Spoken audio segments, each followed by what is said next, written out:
Bismillahirrahmanirrahim. Assalamualaikum warahmatullahi wabarakatuh. Salam sejahtera buat kita semua. Di sini kami dari kelompok 6 ingin mempresentasikan tugas kuliah dari mata kuliah Pendidikan Agama Islam kelas Agronomi A yang berjudul Akhlak Manusia kepada Allah. Saya Nanda Arfia Mahmud dengan NPM 165416109. Saya Maulin Nurmania dengan NPM 2214161014. Saya Desari Rahman dengan NPM 2214161028. Saya Dela Catur Pramasari dengan NPM 2214161013. Saya Liza ini NPM 1914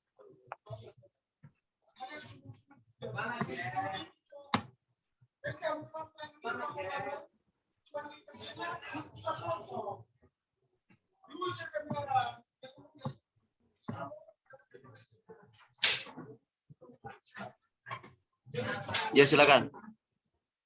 Materi yang pertama yaitu tentang konsep akhlak. Kata akhlak secara bahasa diartikan dengan budi pekerti, rangkai tingkah laku atau habitat, tata krama, sopan santun, adab, dan tindakan. Sedangkan secara istilah, akhlak merupakan tingkah laku atau sikap seseorang yang sudah menjadi kebiasaan setiap individu. Dan kebiasaan tersebut selalu terlihat dalam perbuatan sehari-hari. Pengertian akhlak adalah tindakan yang berhubungan dengan 3 unsur yang sangat penting, yaitu sebagai berikut. Yang pertama, kognitif, yaitu pengetahuan dasar manusia melalui potensi intelektualitasnya. Yang kedua, afektif, yaitu pengembangan potensi akal manusia melalui upaya menganalisis berbagai kejadian sebagai bagian dari pengembangan ilmu pengetahuan. Yang ketiga, psikomotorik, yaitu pelaksanaan pemahaman rasional ke dalam bentuk perbuatan yang konkret. Konsep akhlak dalam Al-Quran salah satunya dapat diambil dari pemahaman terhadap surat Al-Alaq ayat 1-5 yang secara tekstual menyatakan perbuatan Allah Subhanahu wa taala dalam menciptakan manusia sekaligus membebaskan manusia dari kebodohan. Materi selanjutnya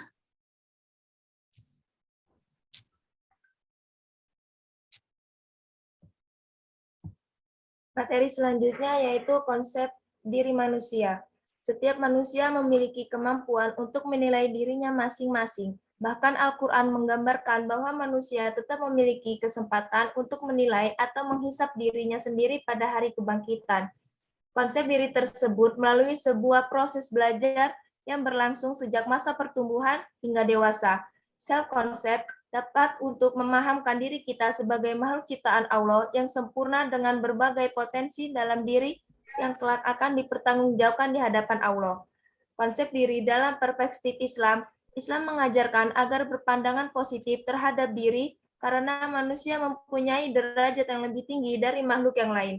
Sebagaimana disebutkan dalam firman Allah pada Quran Surah At-Tagabun ayat 16 yang artinya, maka bertakwalah kamu kepada Allah menurut kesanggupanmu dan dengarlah serta taatlah dan maafkanlah dan nafkahkanlah nafkah yang baik untuk dirimu dan barang siapa yang dipelihara dari kekikiran dirinya, maka mereka itulah orang-orang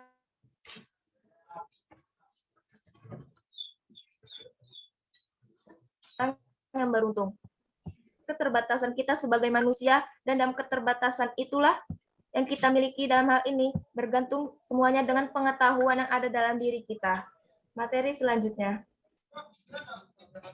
Tugas dan peran manusia sebagai hamba dan khalifah Allah. Khalifah berakar dari kata khalafah, berarti pengganti. Kata khalifah secara harfiah berarti pengganti. Akar katanya adalah fa. Artinya sesuatu yang ada di belakang. Khalifah diartikan pengganti karena dia menggantikan yang ada di depannya. Di dalam bahasa Arab, kalimat Allah menjadi khalifah bagimu berarti Allah menjadi pengganti bagimu dari orang tuamu yang meninggal. Allah menjadikan manusia sebagai khalifah di bumi, berarti Allah menyerahkan pengelolaan dan pemakmuran bumi bukan secara mutlak pada manusia. Tugas hidup manusia juga sebagai khalifah Allah di muka bumi. Hal ini dapat difahami dari firman Allah surat Al-Baqarah ayat 30 yang artinya Ingatlah ketika Tuhan berfirman kepada para malaikat, sesungguhnya aku hendak menjadikan seorang khalifah di muka bumi. Mereka berkata, mengapa engkau hendak menjadikan khalifah di bumi? Itu orang yang akan membuat kerusakan padanya dan menumpahkan darah. Padahal kami senantiasa bertasbih dan memuji engkau dan mensucikan engkau. Tuhan berfirman, sesungguhnya aku mengetahui apa yang tidak kamu ketahui. Manusia sebagai makhluk Allah harus mampu mengemban amanah dari Allah, yaitu menjalankan tugas hidupnya di muka bumi. Manusia sebagai makhluk Allah mempunyai dua tugas utama. Yang pertama yaitu sebagai Abdullah, yakni hamba Allah yang harus tunduk dan taat terhadap segala aturan dan kehendaknya, serta mengabdi hanya kepadanya. Yang kedua sebagai khalifah Allah di muka bumi yang meliputi pelaksanaan tugas kekhalifahan terhadap diri sendiri dalam keluarga atau rumah tangga dan masyarakat, dan tugas kekhalifahan terhadap alam.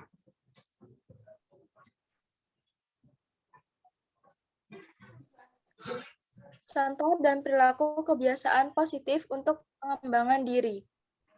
Setiap manusia memiliki kemampuan dan potensi dalam dirinya, sebagaimana yang telah dijelaskan dalam surat At-Tin ayat 4 yang artinya, sungguh kami telah menciptakan manusia dalam bentuk yang sebaik-baiknya. Namun, pengembangan potensi diri belum tentu secara optimal dapat tercapai atau tampak.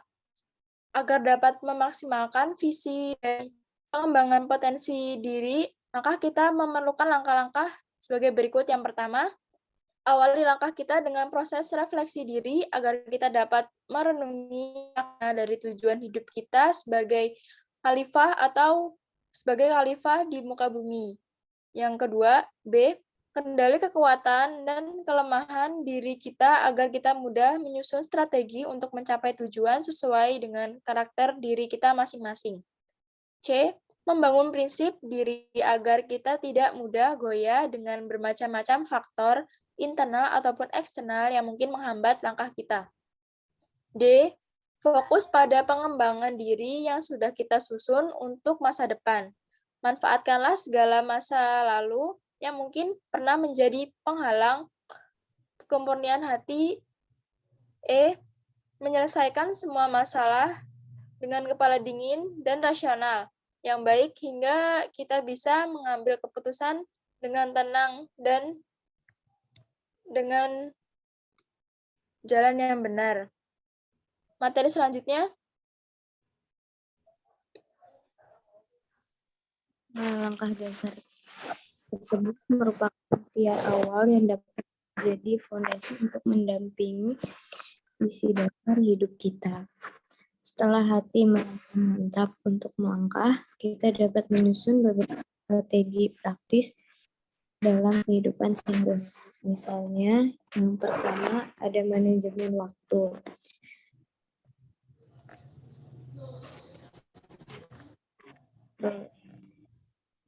Prioritas dari setiap kegiatan agar kita mengerjakan sesuatu secara proporsional sesuai dengan amanahnya. Mengerjakan sesuatu secara berlebihan dapat membuat jadwal hidup ada beberapa amanah yang akan terlupakan. Kedua, banyak belajar hal baru. Pengetahuan terdiri dari bermacam-macam bidang sehingga kita dan terpaku pada satu bidang saja. Kita perlu mengembangkan kompetensi di beberapa bidang agar hard skill dan soft skill terasa dengan baik. C, temukan teman belajar yang positif. Lingkungan belajar perlu diatur untuk mendukung tujuan dari beberapa hubungan yang sekiranya membawa dampak sendiri. Kita perlu belajar mengatur kepedulian antara peduli pada diri sendiri dan peduli pada orang lain. Take care of yourself isn't a selfish act. Selanjutnya ada melakukan monitoring diri secara berkala. Proses pengembangan diri perlu dijaga agar kita tidak berhenti di tengah jalan. Sempatkanlah waktu untuk memonitor kemajuan langkah kita. Monitoring dapat dilakukan dalam beberapa bentuk, misalnya membuat catatan harian, membuat to-do list, atau berdiskusi dengan rekan sejawat dan keluarga. Mengembangkan diri merupakan salah satu rahmat Allah Subhanahu wa taala seperti yang disebutkan dalam surat Al-Imran ayat 139. Bismillahirrahmanirrahim. Wala tahinu wala tahzanu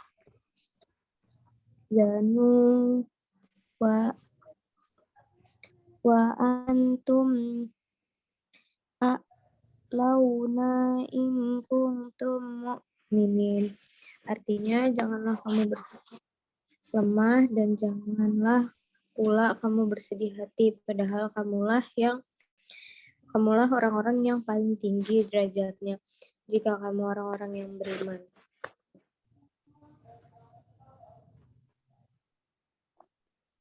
Kesimpulan pada makalah ini yaitu sebagai berikut.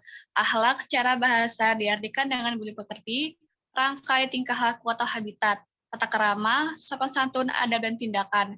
Sedangkan secara istilah, akhlak merupakan tingkah laku atau sikap seseorang yang sudah menjadi kebiasaan setiap individu dan kebiasaan tersebut selalu terlihat dalam perbuatan sehari-hari.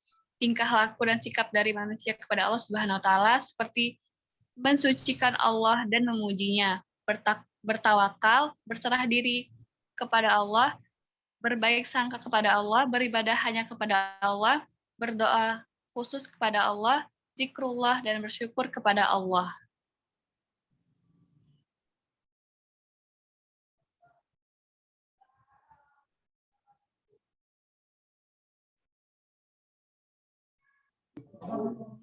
Terima kasih, sekian dan terima kasih presentasi dari kelompok kami. Apabila ada kesalahannya, saya mohon maaf, dan kepada Allah kami mohon ampun.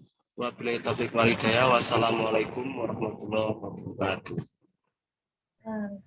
Waalaikumsalam.